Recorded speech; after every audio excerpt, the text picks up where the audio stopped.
So I met a guy named Cooter down at the chain drive. No. Stop.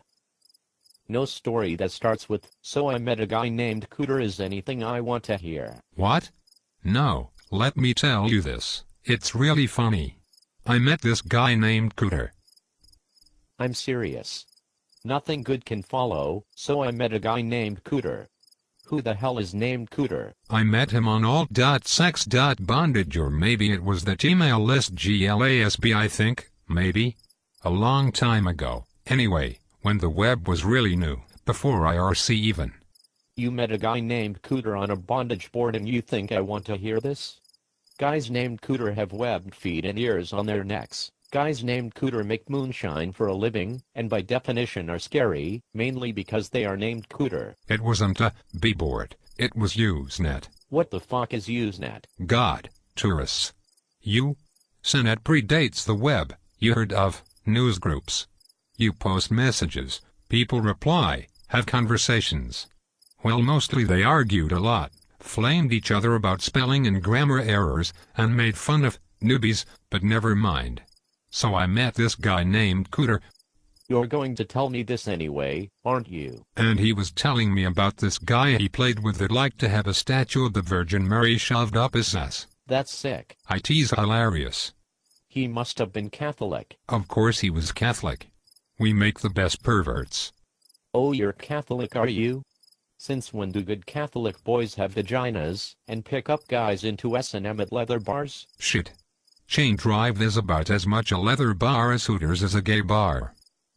And I was raised Catholic and I don't have a problem with it, but you seem to have a problem with Catholics. What are you talking about? Never mind. I'm trying to tell you about this guy named Cooter who knew a guy who liked having a statue of the Virgin Mary rammed up his anus, but apparently you just want to bash on Catholics. What the fuck? Right. You're telling me stories about guys named Cooter that I told you I don't want to hear, and I'm the bad guy. Well, fine. Just quit telling me I'm secretive and never tell you what's going on with me. Well, Jesus, does everything with you have to be so extreme? God almighty, that's why I never tell you anything. You're so judgmental. You ask me to tell you stuff, and when I do you call me names and mock my religious background and my ethnicity, and you tell me I am sick. Okay. So I met another guy named Cooter at the bookstop years ago, and turns out he was friends with this first Cooter that I met at Chain Drive. Oh God. Are they spawning them up there in Williamson County? How did you know he was in Round Rock?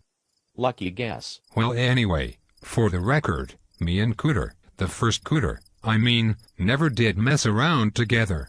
I mean, he was cool and all. He told me he had a girlfriend, Lisa. I was really confused. I picked him up with a gay mailing list and met him at a gay bar. I was like, WTF? I was like, dude, I don't do straight guys. Not my kink. Not that there's anything wrong with that. Exactly. Anyhow, he told me his girlfriend only sometimes identified as female. He met her when she was Jason or something like that. We just didn't really share any kinks. I was really keen to get tied up and fucked wobbly on the counter of these fancy-ass apartments they were building around the corner from my slum fourplex I was living in, but he wasn't into public sex. I take it back.